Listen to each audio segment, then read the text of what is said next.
Hello, everyone. My name is Taylor, And I'm Kelly. and we are the co hosts of Jumping Bomb Audio, the #1 show all about the world of Joshi Pro Wrestling. Episodes drop every other Monday, where we discuss the biggest Joshi news, review shows, and preview the hottest upcoming Joshi action. So whether you're a new fan or an old fan, we've got something here for you at Jumping Bomb Audio. Check us out on the Voices of Wrestling Podcast Network.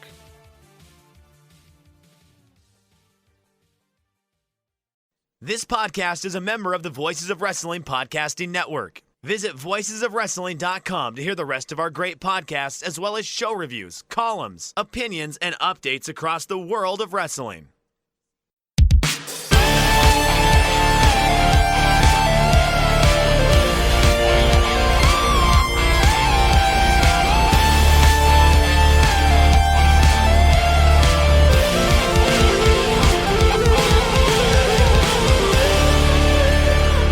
Welcome back to another episode of The Good, the Bad, and the Hungee here on the Voice of Wrestling Podcasting Network. I'm your host, Tyler Fornes. With me, as always, is Fred Moreland, who is coping and seething. How are you, sir? Doing well, doing well. Happy New Year, everyone. Looking forward to doing the show so we can talk about an interesting pay-per-view. I think it was an interesting pay-per-view, and it was, in my opinion, had the best and worst elements of what I almost said WWE because it's kind of morphing into that, but what AEW currently is as a company. It had the absolute best and it had the worst. And I think that dichotomy is honestly the biggest issue in AEW. And we've talked about that at length and we'll continue to talk about it as long as it becomes and still is a problem. But let's kind of start here, Fred. What do you think overall of the show? I thought it was a pretty good show overall. I liked, especially the Continental Classic, which I think frankly, I think that carried the quality of the show. Some fantastic matches. Breaking news: Will Ospreay good at wrestling? I like it. I hated the main event. If I reviewed this site with friend of the show, Suit Williams, or I reviewed the show with friend of our show, Suit Williams, on the Voices of Wrestling site, and I was notably negative on the main event. We can get into why when we get to that. But if the show ended after Okada Ospreay, and then the Omega return, I think it would have been a extremely good show.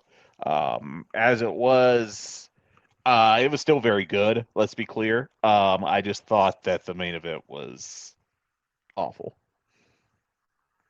Yeah, I think your review at voiceswrestling.com, which I implore everybody to go read, is a perfect encapsulation of what the main event was. And I will not spoil it. You will have to go check it out because it is worth your time. Where do you want to start kind of talking about the intricacies of the show, Fred? Oh, look, there was nothing on the pre-show worth a damn, frankly. I mean, it wasn't bad or anything. It just, it was extremely forgettable. Toni Storm did a slightly long squash with this awful character she's doing. I cannot. The amnesia thing is just the last thing I want on my TV, but I guess, a phrase that I'm going to keep saying, I guess, with regards to Toni Storm and the 2023 on period, I guess we're going to keep getting it. But she squashed more or less Layla Gray.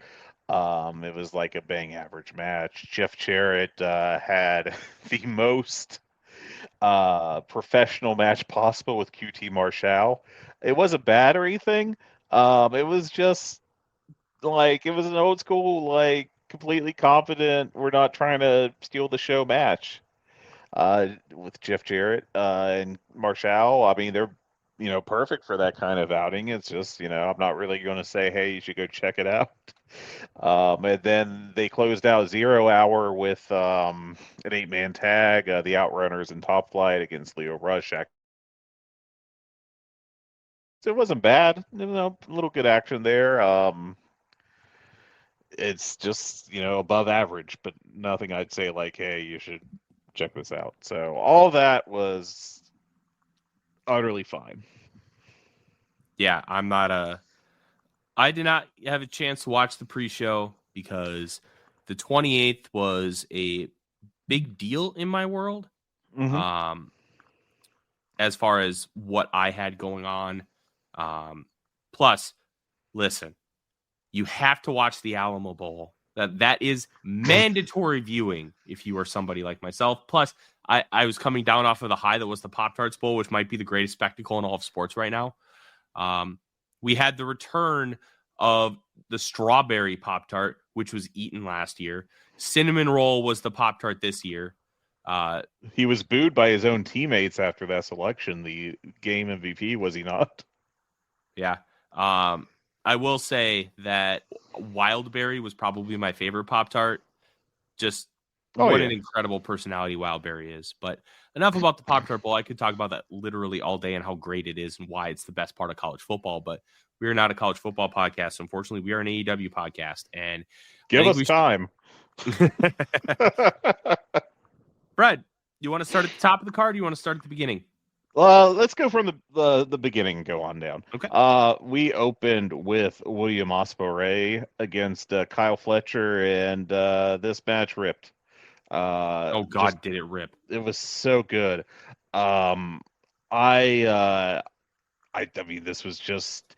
I mean, look, there's some people that just hate Will Ospreay. I can't. It's one of those things that, like, I know that they genuinely feel that way and they have their reasons and everything, but it's just such a viewpoint that I can't personally get with. That it's kind of like, all right, well, go ahead, but I can't stop you, but I don't understand it at all.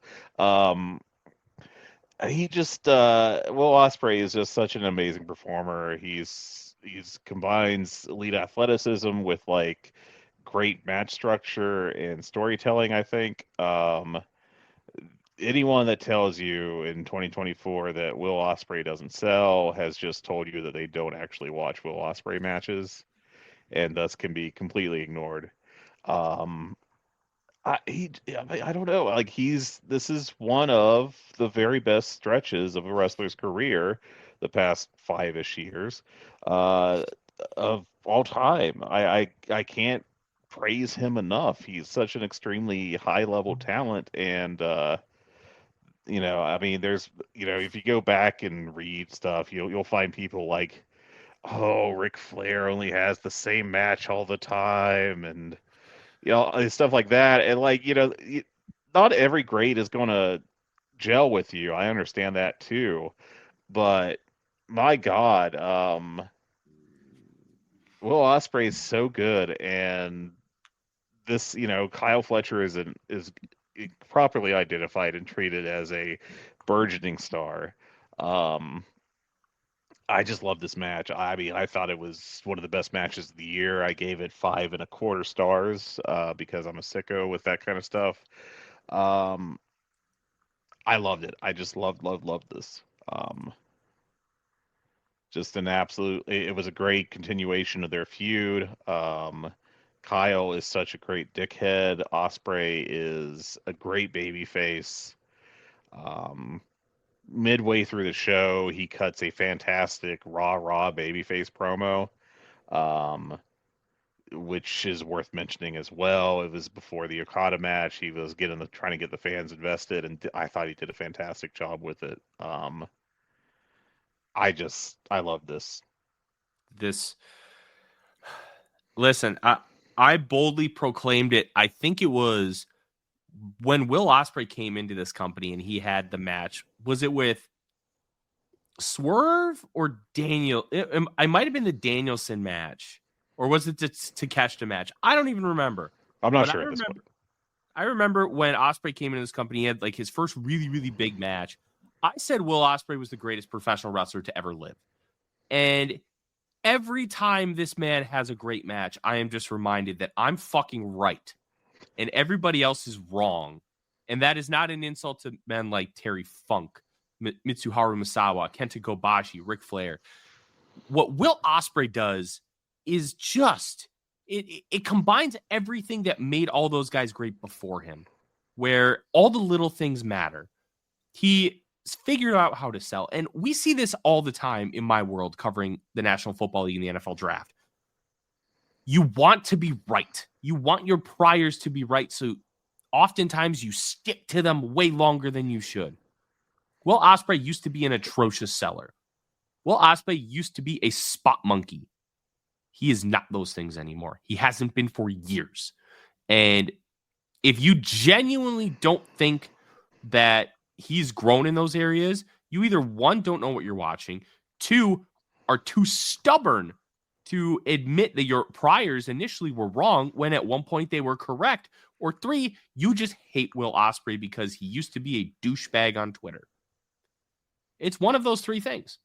Because when you watch Will Ospreay, he's brilliant.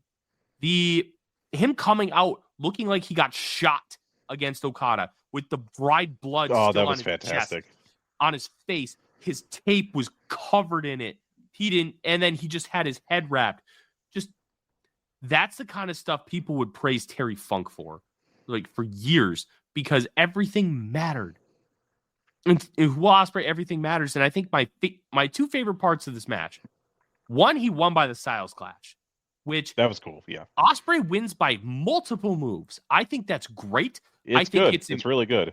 It's important for like future matches because all of a sudden you have Ospreay. Hey, he had one of his 4 moves. This could be the end. And then near falls mean more.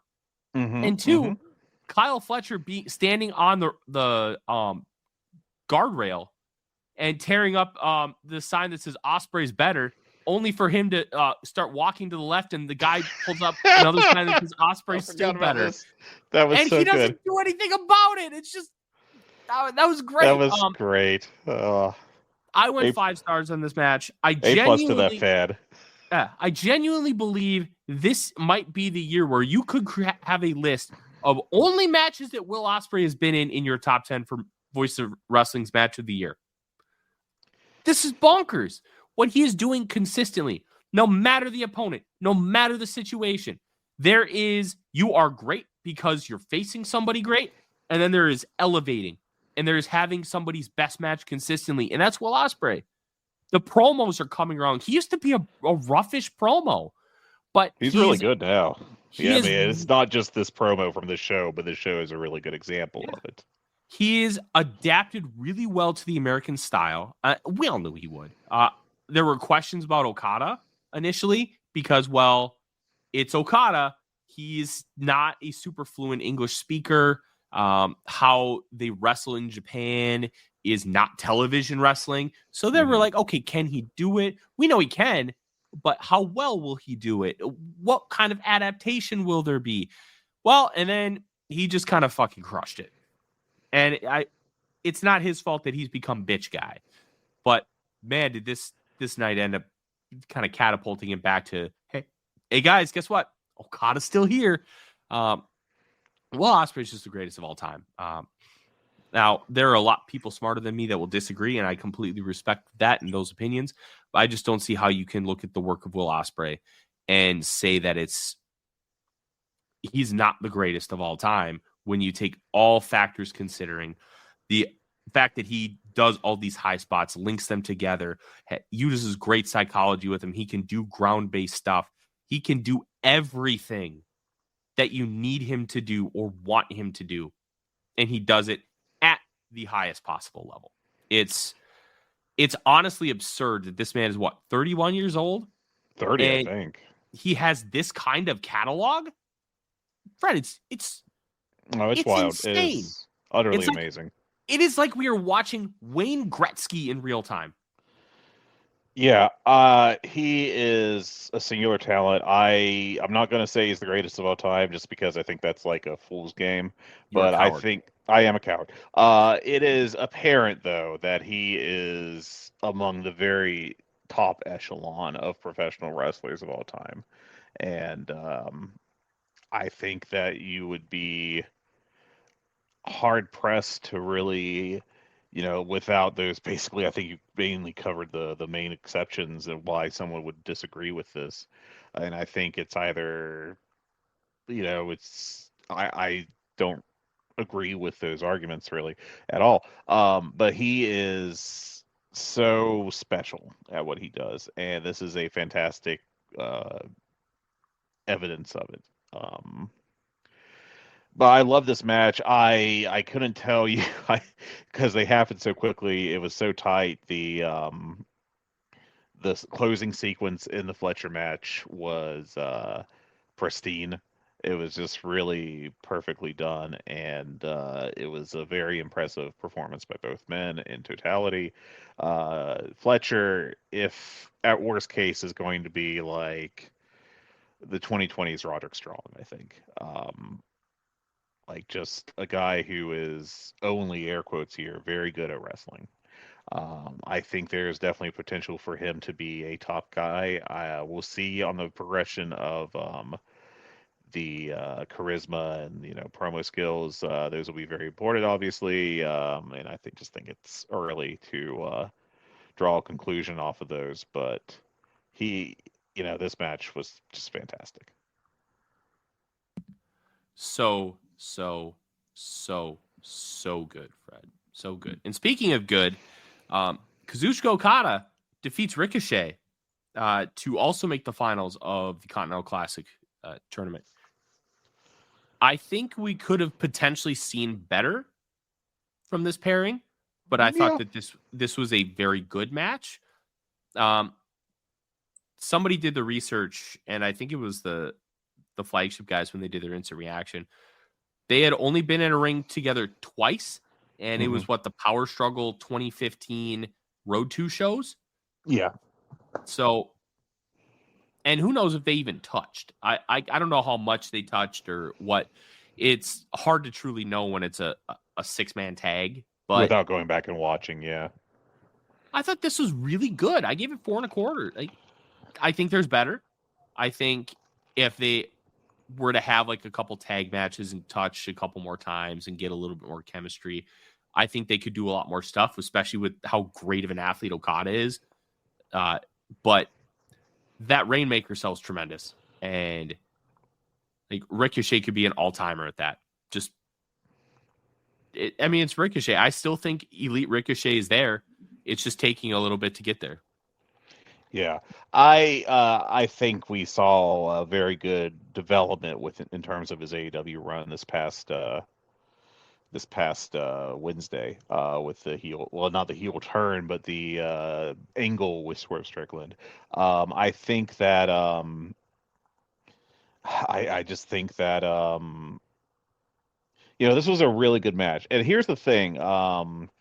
As someone that is, I've discussed this before on the show. I vote in the FSM 50. I take it very seriously. In fact, in December, I crammed so I could try to do the best ballot I could, and I watched, I believe, 200 matches, just trying to perfect my ballot. Obviously, there's no real way to perfect it and everything, but two people that I have rather high on my rankings and that I've heard people dismiss as workers this year are Ricochet and Okada. And I agree that they've had better years, and I agree that there's better versions of them on tape and everything, or better performances or better output, whatever you'd like to refer to it as.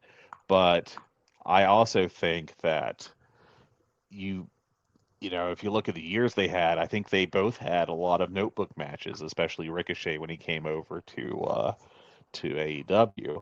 And I think, there's reasons to be critical of them. I think Okada, has, it was a step down from his New Japan work just because of his usage and everything. He disappeared for like chunks of the year at a time, possibly because of a limit of how many, like a contractual limit on how many matches he could work. And I think Ricochet has had some disappointments. Not the Okada one, of course, but the one before that pay-per-view match was with Takeshita was a letdown. It was very much a not what I think anyone would have hoped when you saw that match on the card on paper. But he still had a lot of really good TV matches, and he was part of that fantastic three-way with Ospreay and Takeshita. And you can go on and on. I was there live for his Sammy Guevara match, and he was pretty darn good in that. you know, and I think he was still kind of adjusting to not being in WWE at that point in time as well. Uh, I think I think both these guys are being underrated a little bit, which is weird to say. But you know, like with Okada, I know that the instinct is that he should be, in terms of output, a top 5 wrestler in the world, and I agree with that. But if you know, if the guy this year, I forget exactly where I had him. I guess I could open it up in a second. But you know, I probably had him in the 20s, I think. And like for Okada, that's a disappointment, but it's still the top 20 wrestlers or top 25 in the world. You know, like that doesn't mean that he sucks now. Just a pet peeve of mine. Anyways, I like this match a lot. I went 4.25 on it. I think I said that already. I just, you know, it was they left some stuff in the tank, and that's something that happens in wrestling sometimes. And you know, obviously, I would have loved if they were like, "All right, we're gonna try to have one of the best matches of all time," which they did not. And you know, you can say, "Well, Okada was wrestling again that night," and that part of it makes sense.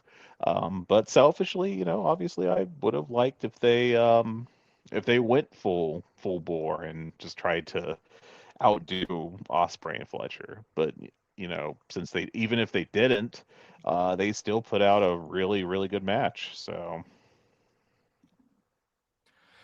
Yeah. I think the really good match aspect is good. I do think we can see more, and I'm intrigued to see more. yeah, I really like Ricochet being heel though. He's done a great job of just being like. It's obvious that he's fantastic at, you know, in kayfabe of being a wrestler, but he's just such a unnecessary jerk about doing it. I think it works really well, and I'm intrigued by his character work at this point in time. Me too. Speaking of character work, let's talk about that, because right after this match, while Ricochet's still in the ring, out comes Swerve Strickland, and he and Nana make fun of him as somebody throwing a roll of toilet paper at him on the previous collision. And then Nana has this little cart. It looks like one of those collapsible gimmicks like you take to the beach. My wife has one of those. They work out really nice. And hands out toilet paper for everybody to throw at Ricochet. If I recall correctly, Fred, this is a nod directly to Jimmy Rave, right?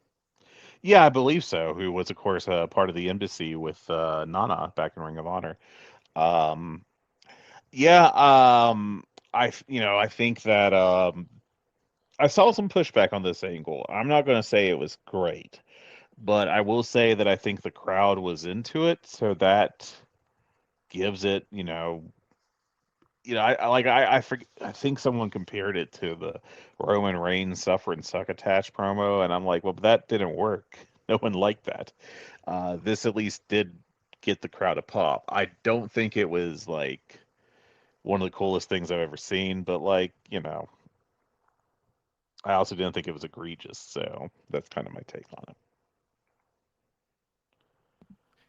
Yeah, it's interesting, the whole toilet paper thing. But I do think that we should talk about what then happened on Dynamite to kind of jump ahead, because I think this is a great encapsulation of everything. Ricochet really solidified that heel turn by stabbing Swerve in the forehead with a giant ass pair of scissors and then beating him senseless and kind of getting a little cartoony, but I wasn't really offended by that. I thought he was just cartoony enough with like his emotions and his reactions. I thought it really worked for what they're trying to accomplish with him. And it kind of reminded me of when Swerve was like the comic book villain for a short time before he became AEW champion. Yeah. I'm really excited about this feud. Yeah. This could be tremendous. Two great workers. They will have the potential to really, do fantastic stuff together, I think.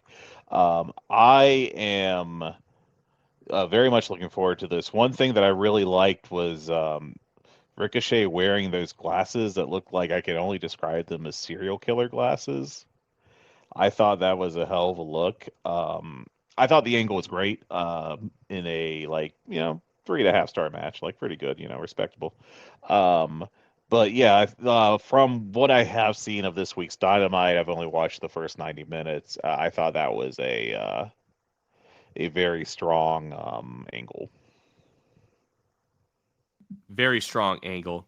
And I'm kind of excited to see how this continues to grow and develop because, like, Swerve is one of my favorite wrestlers on the planet. And kind of coming into this company, he was always one of those guys where, like, he was on my radar, but I hadn't really seen a lot of him. So when he came into AEW, a company that I watched extensively, I'm like, okay, I'm really excited about this. I've heard a lot about this guy. I want to see more. And then about a year and a half before he became the champion, you and I, Fred, were screaming that he should be the next world champion. Yeah. He was getting really hot organically, and it felt like that he was on his way to being something special. Now, it is interesting, I think, to go back and look at that period of time because they brought in Okada and Osprey at the same time, right around when when Strickland was taking the championship, and it was very tempting to say, oh, well, we need to move the title quickly to Osprey or Okada to solidify them in this company. And they didn't. And I think, I think there's a question of have they booked Osprey entirely correctly? Has he been featured enough? Because I think he feels like a very special guy at this point in time in AEW. Mm-hmm. But he feels also like, there's a concern that maybe he's lost too much. I don't know. But I think that they did do right.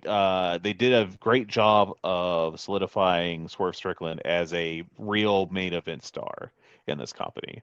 And at worst, that aspect of the decision making or the calculus worked out.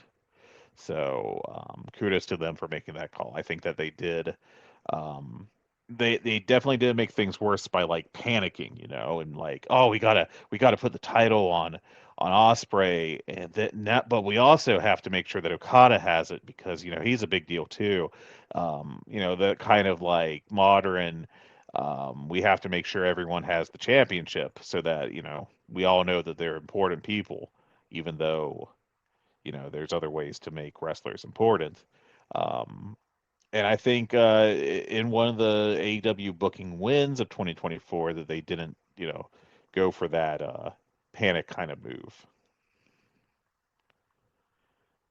I agree. I'm big on not kind of doing like the panicky kind of stuff. Like and we're going to talk about this exact thing.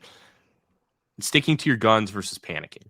Mm-hmm. And speaking of sticking to your guns, Fred, I believe the next match is MJF versus Adam Cole. Am I correct? Actually, no, you were forgetting, although, I can see why you would. Thunder Rosa and Mariah May in that street fight for the AEW Women's World Championship. I was worried that this was going to be like a 2019 SmackDown, air quotes here, hardcore match, where they just did weapon shot after weapon shot. It wasn't that. I will say that I don't think it was a great match by any stretch. It got meandering at points, but also there were some parts that were really good. Rosa has historically done well at this style of match. This Thunder Rosa, Britt Baker in like 2019 or 20 or 21, early AEW, this wasn't. But it wasn't bad by any stretch. I thought it was fairly good. 3.25 stars. And it was, it didn't disappoint. It wasn't like a real stinker kind of situation. That said, I think we got to talk about Mariah May's 2024 is nothing but a big disappointment for AEW. I think in general her match quality has been a big letdown, and this go to your prior setup of like sticking to your guns. Obviously they have 100% stuck to their guns, the whole Tony Storm Mariah May thing. I think a problem in AEW this year has been sticking to their guns on some things that they arguably should have moved away from. Specifically, I think the Tony Storm thing at some points they could have shifted better, and also the next match, MJF Adam Cole. I just think that we got to have a conversation at some point about, okay, is this actually succeeding? Because there's the sunk cost fallacy of, well, we put all this time into developing the storyline, so obviously we have to continue the storyline so that that prior stuff wasn't wasted. But if it's not good, then you should just move on. And I do think that's a shortcoming of AEW this past year. Fred, I agree. I think one of the interesting things that I'll be kind of looking at with the Mariah May stuff, and I thought the plunder match was fine.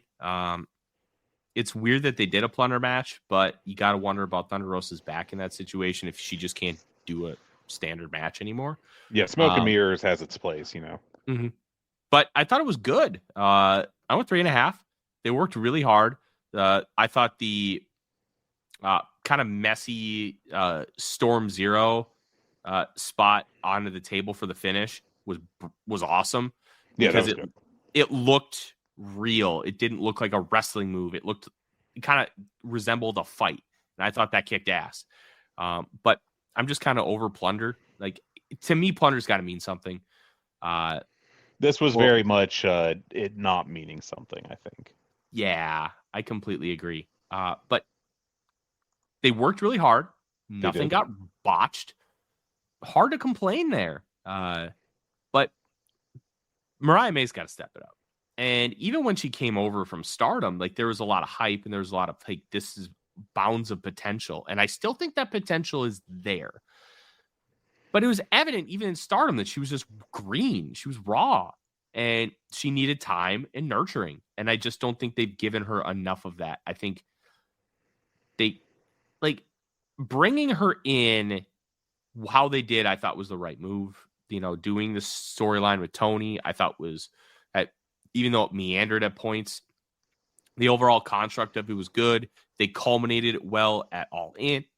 But it felt like one of those stories where they had an end goal in mind, but then no follow-up. They didn't know what to do. And I think that's hurt her just as much as she is not quite ready for all the other elements of being a top woman in this company. And I think that's okay because Mariah May's, 26 years old? Yeah, she's young. She's young. And it takes time. Like when Anna Jay first started with this company, she was 19 or 20?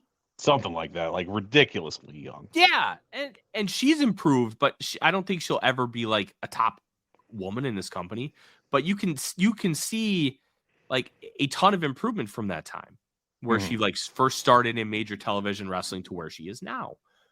I think we need to give her a little bit of grace while still giving a lot of constructive criticism for the sole fact that it's just hard to do this stuff. Yeah. Oh, yeah. Willow was not like Willow. I think is the great success of AEW's women's division.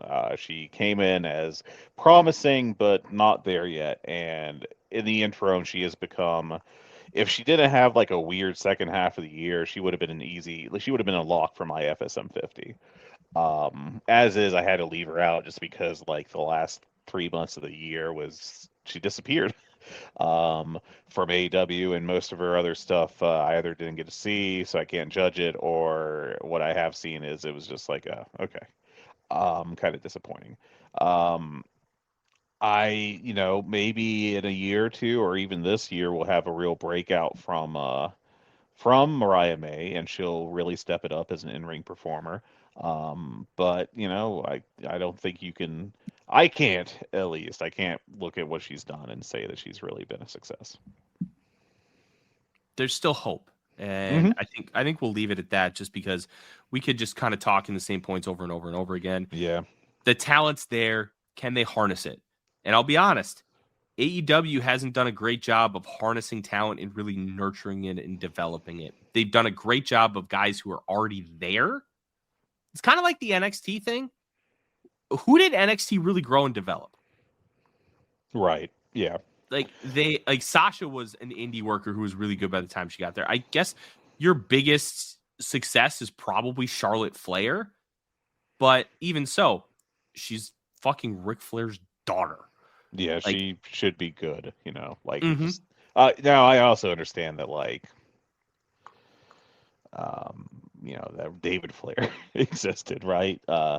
So there's that, but it's just we're in this situation where it's tough for AEW to develop talent, and I think part of it is that they don't do house shows.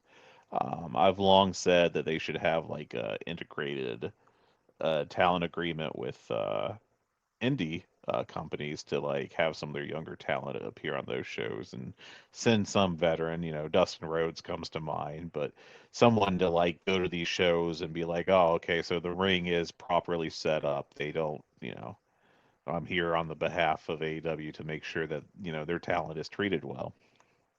Um, but, short of that, there's just not enough TV time. Um, it's very funny in the aftermath of Rampage, their C show. Um, God, I forget who it was. It might have been Brian Rose. Apologies if that's wrong. But the reviewer of the last episode of Rampage on the Figure Four Weekly site was like, "Well, thank God that's done." And it's like, there is a place for C shows. We don't have to be like, "Oh, this show sucks because we're not getting, you know, insert major match here every week, right?" Um, it pretty quickly, Rampage pretty quickly. We didn't really talk about the end of Rampage. So I guess I'll turn this into that real quick. We never really did, or we rather quickly, I should say, saw the shift of Rampage from like 1 hour kind of a B show to, oh, this is definitely a C show. It is a low level show with mid card, lower level talent, and no real big matches. I think they went too far with that to the detriment of the ratings for the show, which I think is, it has, with the way things are right now in general for AEW's business, I think that's hard to not look back at as a mistake. You don't want to go blasting, every week, and every week of the show is not going to be CM Punk's return or even Christian Cage and Kenny Omega for World Championship. But I do think there is an onus on you to make the show be somewhat interesting and worth people's time. And I think that at times, AEW fell well short of that. Um, and that was a disappointment. Um, but yeah, I think I think the development of talent is going to continue to be a interesting question for AEW. Just how do they do that going forward? And I think Mariah May will be a key part of like that evaluation.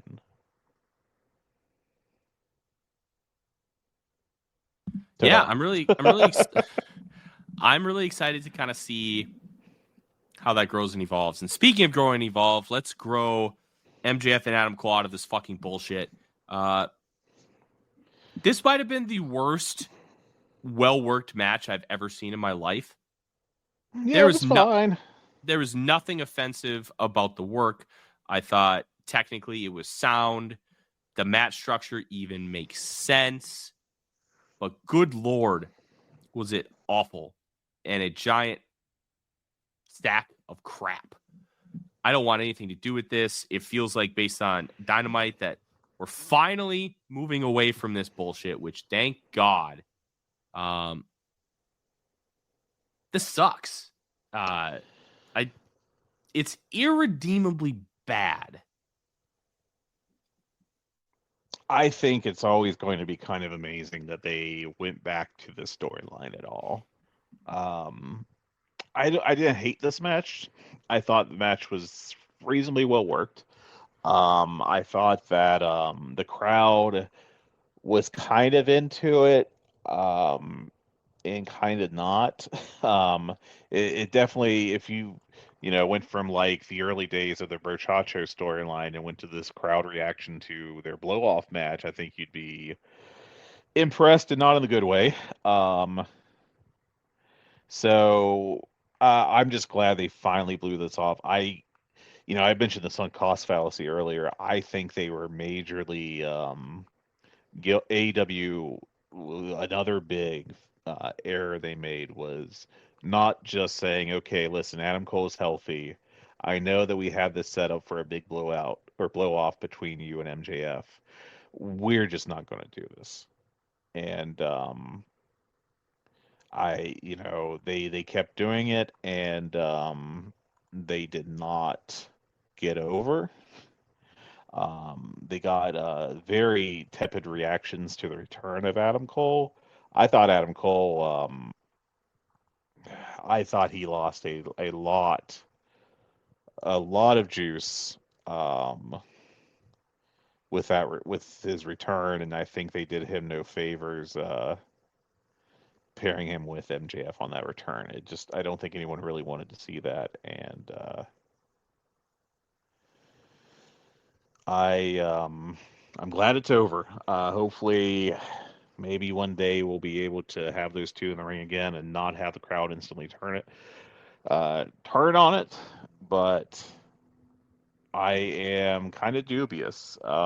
This seems kind of like AEW's pairing of Randy Orton and John Cena, where in the bad days of the mid-teens, they really tried to push those two as anytime they faced off was extremely special. And I remember, I think it was a Royal Rumble or something where they did a stare down and the crowd just crapped all over it. I mean, what is there? The match was competent. It was well worked.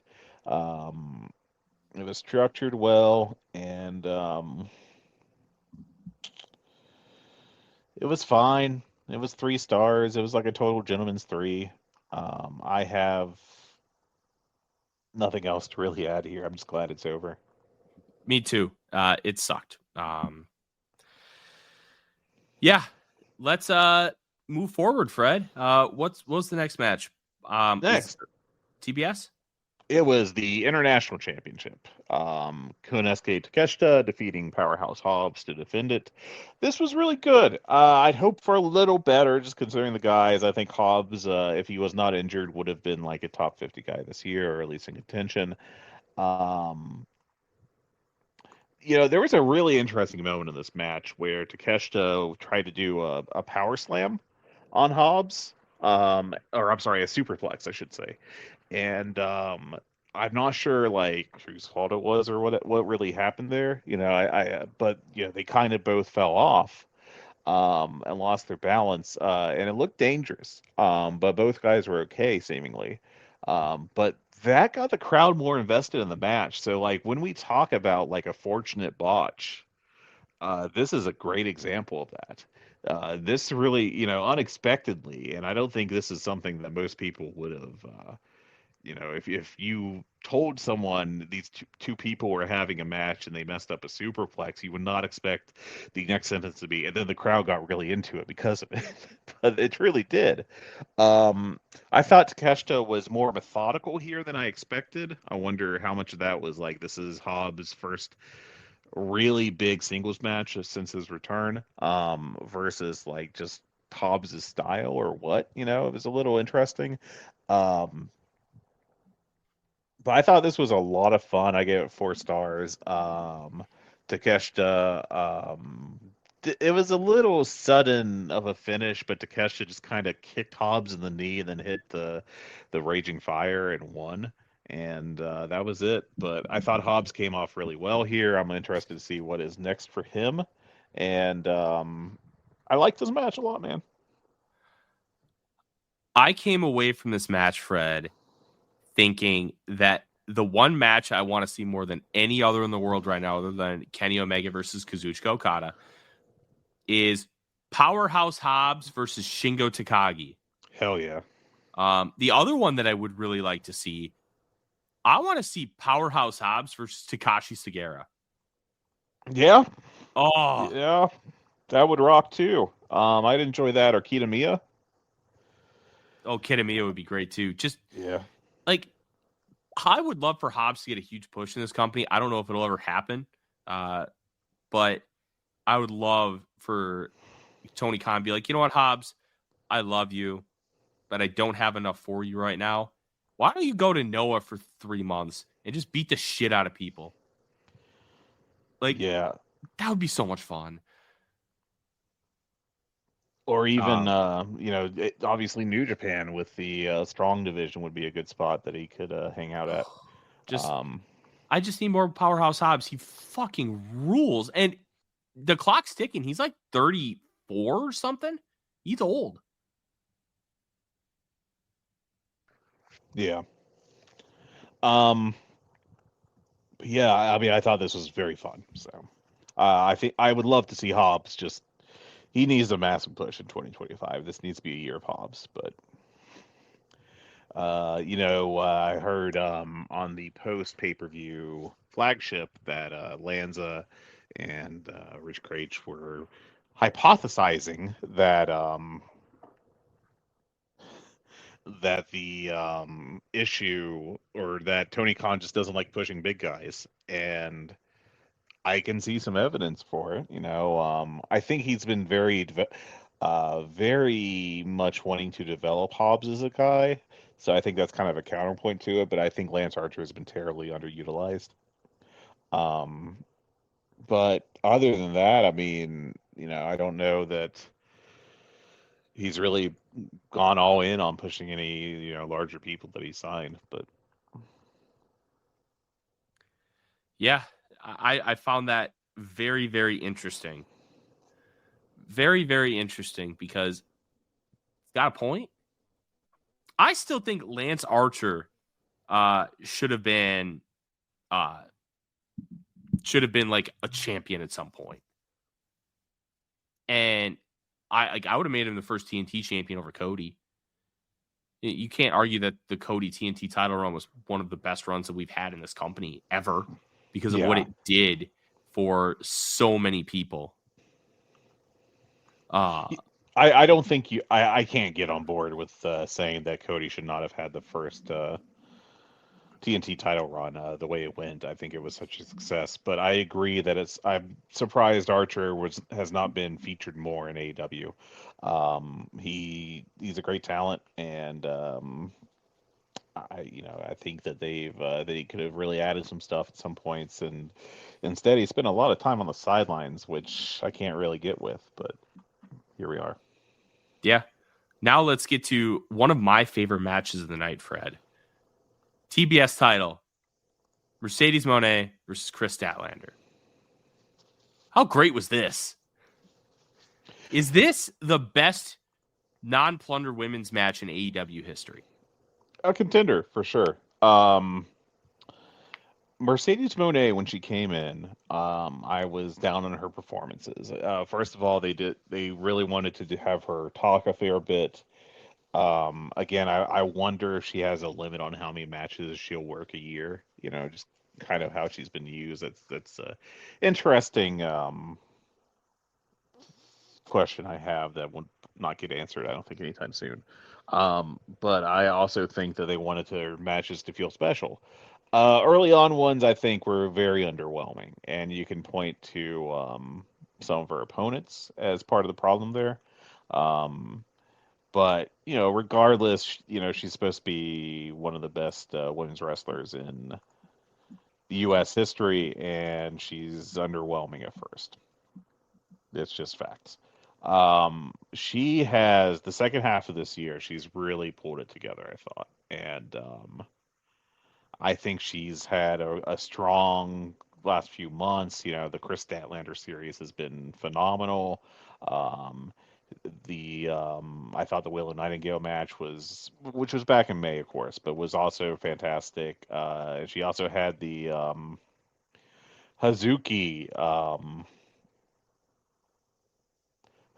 match on the Strong Style Evolved show for New Japan a couple weeks ago, which was fantastic. If we can keep this coming, if we can have less of the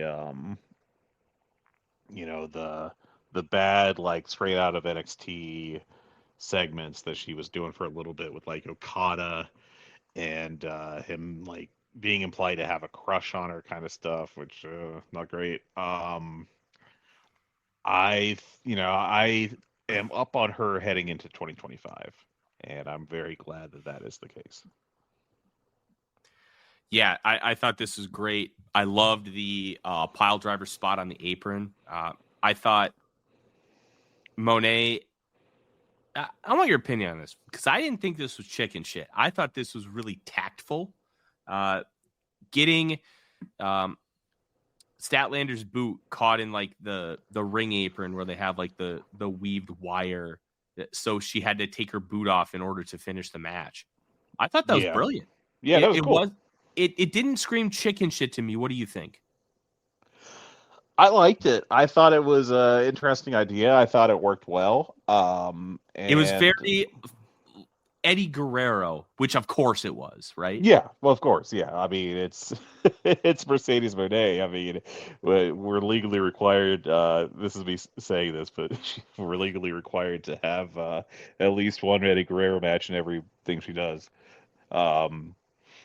Parentheses, respectfully, in parentheses. Yeah, I liked it a lot. I thought it was a cool idea. I thought it was a interesting way to get to the closing stretch of the match. And I liked it a lot. I thought this was a really, really strong match. Yeah, I went 4.5. I thought this was great. This was honestly just great. Yeah. Speaking of great, Continental Classic Final. Kazuchika Okada defeats a half-murdered Will Ospreay to win the Continental Classic. I'm going to be honest, Fred. I'm lower than other people on this match as a whole. I went 4.5 plus, and it seems what like a hater. I am a big hater. I really liked it, and I thought the finishing stretch was great, but the initial like the glut of the match, I thought was a little too much. Like they just got a little too meandery for me. Yeah, I can see that. I don't disagree. Very good closing stretch. The Styles Clash, like false finish was tremendous, and this is why having multiple finishers matters because he beat Kyle Fletcher with the Styles Clash, and now the same crowd just saw it. Oh, Ospreay's gonna win. And that's how you build up a match. I thought that element was great.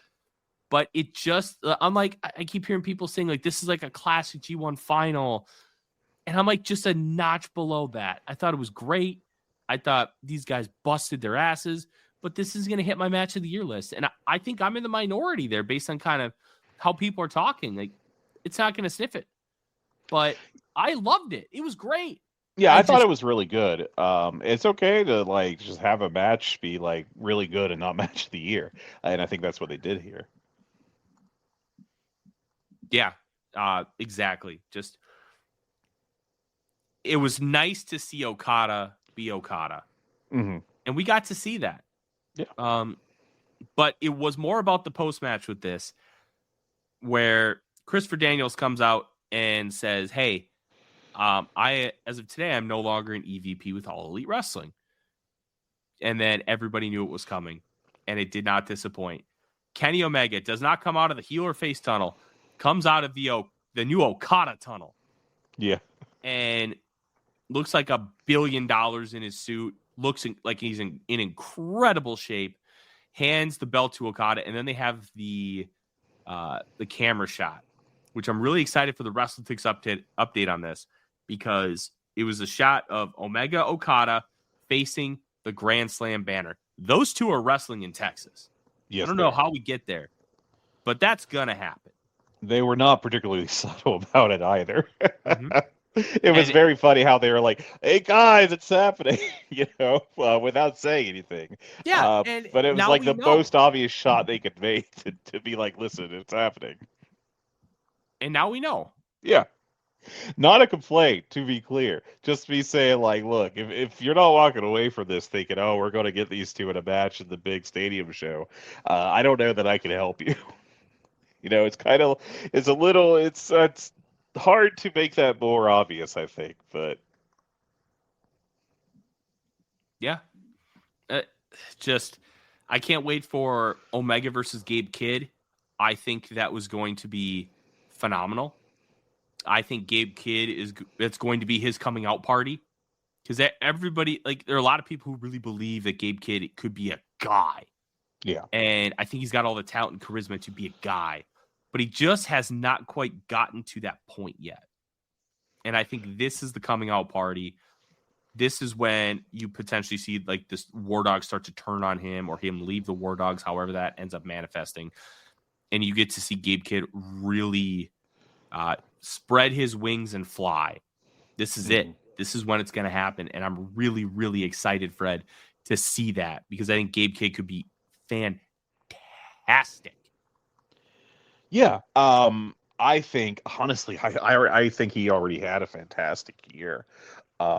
Just personally, I think he did really well. This is probably the third best guy, maybe fourth best guy, I think, in New Japan this year, which I mean is still really good. I know we could talk about how, they had a talent during and everything, which they did, but it's not like that they went, from Okada and Ospreay in the main events to, Togi Makabe in 2025. Still plenty of talent there. And I think he's acquitted himself very well. I think he still maybe could figure out how to be a little less, so the whole like super intense thing with him is it's an essential part of him. I don't think you can get rid of that. That said, there's going to be a shift there, I think, in how he does some of it, and I think that'll be interesting to see as we progress with his development. But yeah, I think he's great. I think he's really a fantastic talent, and one of the best young stars in wrestling today. Mm-hmm. And good news that Kenny Omega will be at the next Dynamite next week. So he will make his AEW television return, which is going to be awesome. I'm very excited about the return of Kenny Omega. Honestly, I think this company has missed Kenny Omega so much. And I don't think we've talked enough about the people that AEW has been missing because we've been talking a lot about how AEW has just been struggling, but you don't have Okada. Now you don't have Danielson. Hangman Page has been in and out for the better part of a year. Yeah. It's like, that's a huge portion of your company. Moxley was MIA for a while because, for whatever reason, we don't know 100% for sure, but we know he's been unhappy with the creative direction. And he just kind of went off and did some CMLL stuff, won the IWGP championship. Like, it feels, AEW feels whole again with Kenny Omega back. This is the heart and soul of the company. And once you get the Bucks back, I think you're going to see Omega and the Bucks defeat the Death Riders and kind of take back the company, so to speak. Yeah, I think that Moxley and I would have to have a conversation about creative. I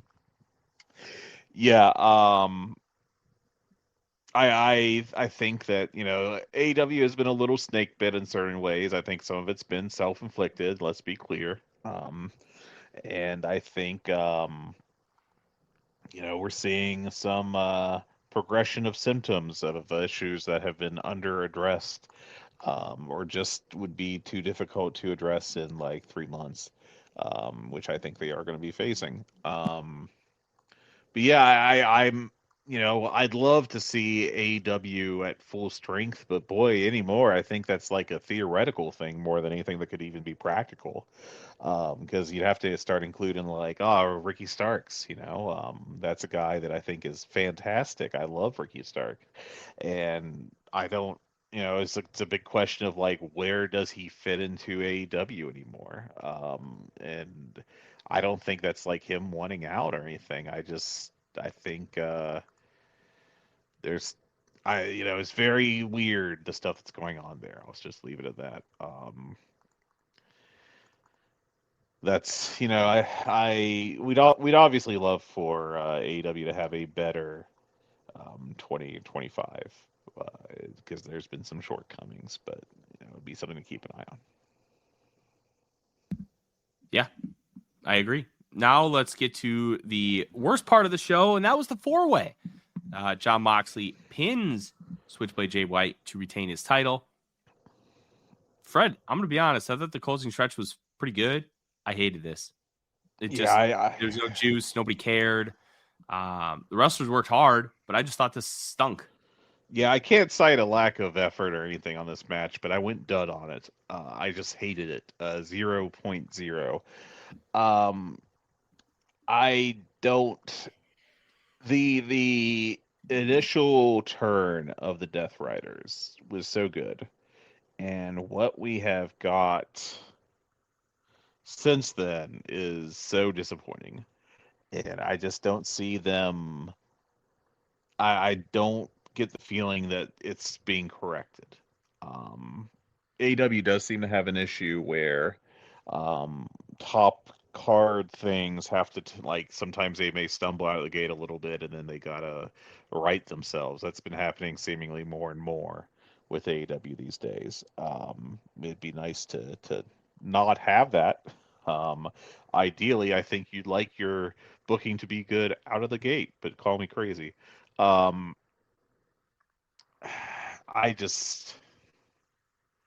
don't know, man. I hated just the story of this match. I thought it was dumb, just ridiculous. I just hated this. The story of like, well, there's these three baby faces that could stop the invader. Though, is he really invader? I don't know.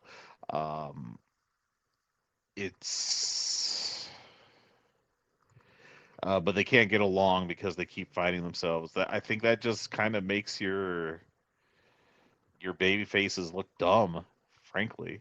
And I don't think that does anything to get over, your heels. I hated this. I hated it so much. I hated it tremendously. I'm glad that they're done with these guys apparently being in the world title match or picture. But at this point in time, I have no faith that we're going to get anything, especially better. We could talk about the post match here where Adam Copeland, or apparently how he's now going to be referred to, Cope, came out to challenge with FTR by his side. I don't have anything problem with those guys, but like, if we keep talking about how this is for the soul of AEW, which is I've been cringing over ever since they started doing that, and to have the defenders be Adam Copeland and FTR, I don't know, man. I'm not going to completely bury it because they've been pretty much baby faces more or less the entire time they've been in the company, both acts. Copeland, rather quickly, established himself as a babyface, as a high-level guy, but I also think we never saw any evidence that he was moving a single number at any point. Like, he just would get over, people would pop for his appearing, and then that'd be about the extent of the return. I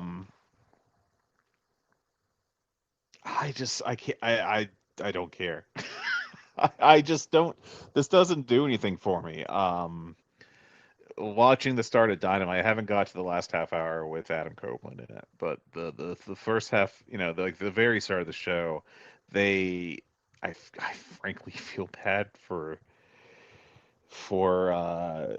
Excalibur, because he's got to be the one to be like, oh, and now the man who is referring to himself as Cope. I think that's so cringe, personally. I mean,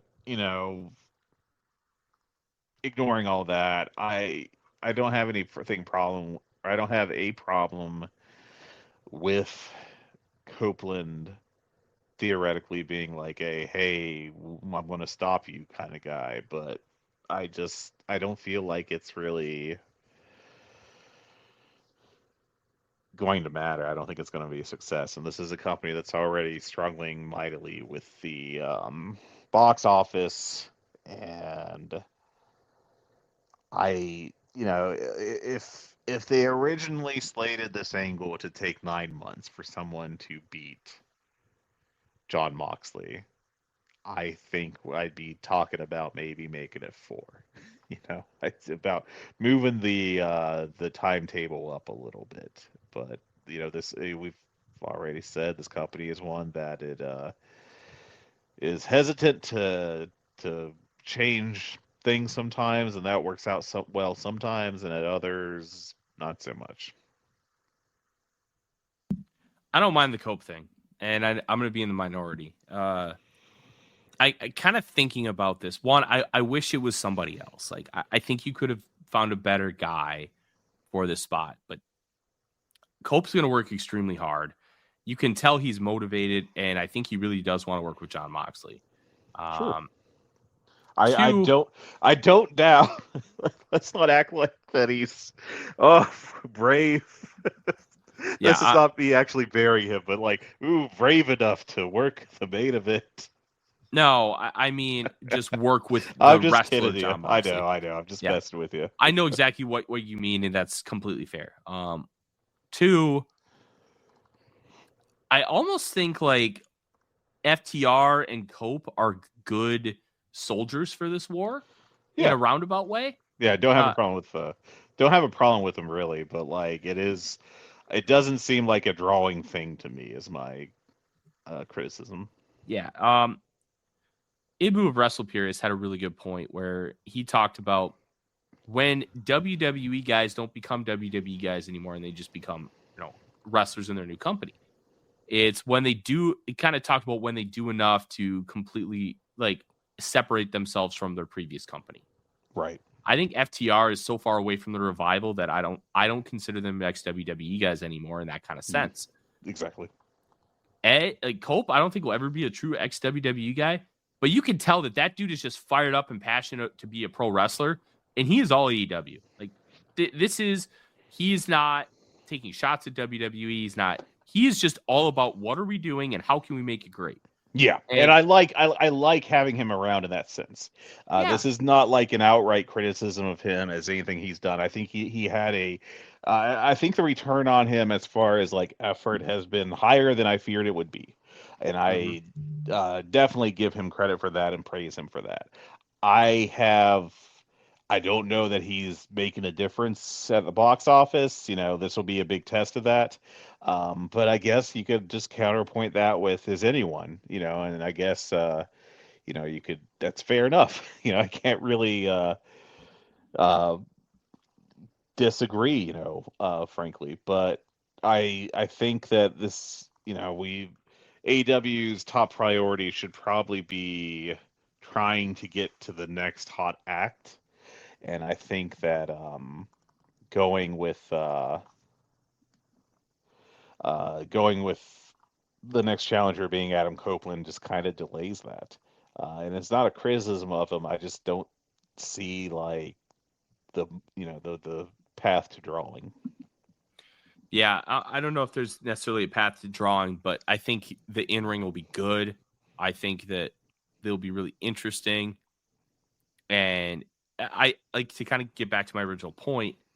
I think having Cope and FTR as these guys trying to fight for AEW, they kind of personify the heart and soul of what AEW is. They're wrestling nerds who love to get in the ring and fucking wrestle and do that shit and do it all the time. No bullshit. And I kind of think that rules. Yeah, sure, it's not Darby Allin. It's not Cody. It's not the Elite. But I also think this works. And I don't think we're giving them enough credit because it's not who we want. And will it work? I don't know. but I'm okay giving it a chance because I do think it could be really interesting. I think you can build off of this. I do think that eventually when you get Adam Copeland, Cope and Christian together, they should be called Cope and Seethe, because I think that's just a tremendous bit that they would absolutely do. I'm more intrigued about how they're going to build this and follow it up than I was mad about the turn. I actually thought the challenge was pretty good. I found it really interesting, the approach that Cope used in his promo on Moxley, calling him like a little boy and saying that when he started in this business that Moxley was just growing pubes. Look, hold on. Go ahead. I am not going to tell you it was good. I'm just going to say the verbiage was interesting. To me, it's always about the follow-up. How are you going to follow up a major storyline shift? Because the follow-up matters more than the delivery itself initially. Because if you follow up something good with a bunch of shit, it doesn't matter. If you follow up something that just bombed with a lot of stuff that's really good, that ends up mattering even more. So what are they going to do with this? How are they going to grow and evolve it? That to me matters a lot more. And I want to see that. I don't think we saw enough on Dynamite to have any form of concrete opinion that this is going to be good or this is going to be bad or this is going to be whatever. But how do they keep following it up? And where does that lead? That's more important to me. And that's why I found the line interesting. Because Moxley's like 40. Cope is 51. We're not talking about these guys being like 45 and 25. But just the fact that he used that, I found to be very interesting. And I want to see if they evolve it. And Cope, with the learning tree talking to him, called Brian Keith a kid. And he's almost like reverting to this uncle who just doesn't respect today's generation. And calling him bud and kid, almost like in a disrespectful tone. Is that a babyface thing, though? That's a great question. I just find it interesting, and I want to see more. I want to keep seeing follow-up. Could it be something? Sure. Could it be nothing? Probably. But that just stood out to me. I don't, obviously you can't fully judge it the whole time, right? Because you can't fully judge the whole storyline because we haven't had the full storyline, et cetera. All that stuff is true.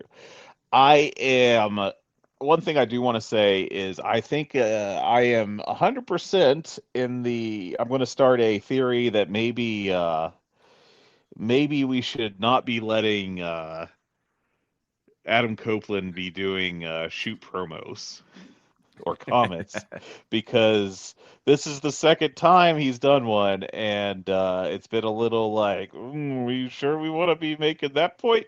So we had the whole thing with Ricky Starks where he tried to drop the line on him during their little storyline that kind of ended shortly after. Dropped a little line about how you're a Rock ripoff, which he's really not. If you actually pay any attention to Ricky Starks, his act is he's a charismatic guy who dresses in that kind of vaguely fancy heel rock way, I guess. But that's about where it ends. He doesn't rip off the mannerisms, all that stuff. It's not a correct assessment, in my opinion. But I think that obviously caused some unhappiness, just considering what happened after it. I don't have any inside information. This is just me tea leaf read. I think this is the second time we've had Adam Copeland try to do a little shooting, and maybe it didn't go the way he wanted it to. And so I think maybe we need to have someone take him aside backstage and be like, maybe we take it easy with the hot shot stuff. Also considering that this company has a history of issues. caused by surprise, commentary. But um, all that said, we'll see how it goes. I don't, again, I appreciate what Copeland has done in AEW. I think he's worked really hard and has tried to do his part, and I think that is very admirable, and I have liked what he has done. All that said, this is a company that's kind of in between, you hope, in between high water marks. And given that, I think it'd be more conducive, doing something more directly productive of getting that new top star on top. But, if they feel like they got to do that elsewhere in the card, all right, we'll see how it goes. Yeah. And that was World's End. Yeah. I do want to point out one thing on Dynamite that I thought was absolutely tremendous, Fred. Before the tag match against the Hurt Syndicate, Max Caster and Bobby Lashley, Max Caster and Anthony Bowens were backstage giving a promo. Caster starts talking about how he's the greatest wrestler or whatever, and then Bowens interrupts him, and it's like, "Did you mean to hit me with that belt on Collision?" And I thought Caster had the best line that I don't know if I've ever heard this before. He just straight up asked Bowens, "Why did you wait until now to ask me when we're doing an interview?" Yeah. Like, it just calling out that thing is preposterous. The fact that, I'm going to wait till an interview to ask. That was great. Yeah, I like phenomenal. that. That was a good touch. A good touch. I think that it's not a surprise that we've kind of been out on the how it seemed like they wanted to keep doing the Acclaimed as the babyface act, and like they got in well stale, and we had fans start to turn on them.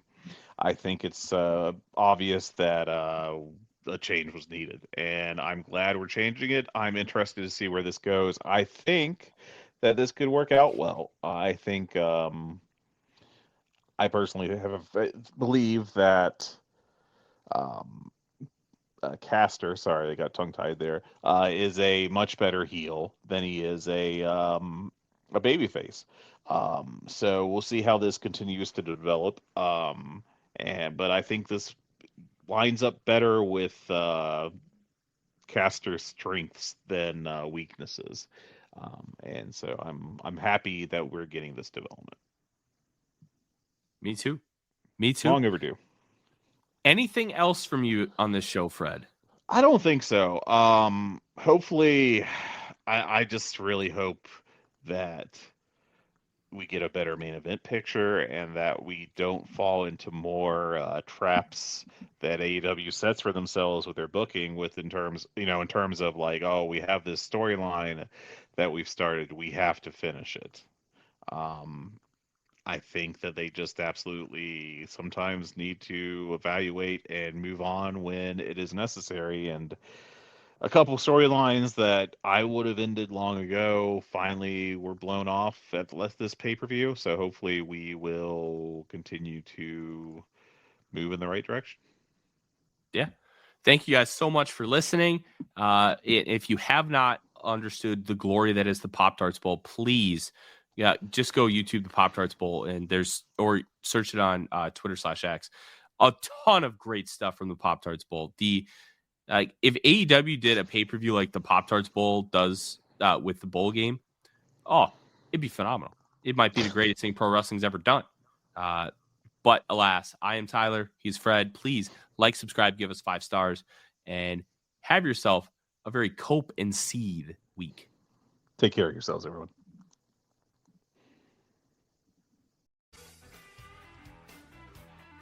Hello, Voices of Wrestling listener. Dave Ryan here.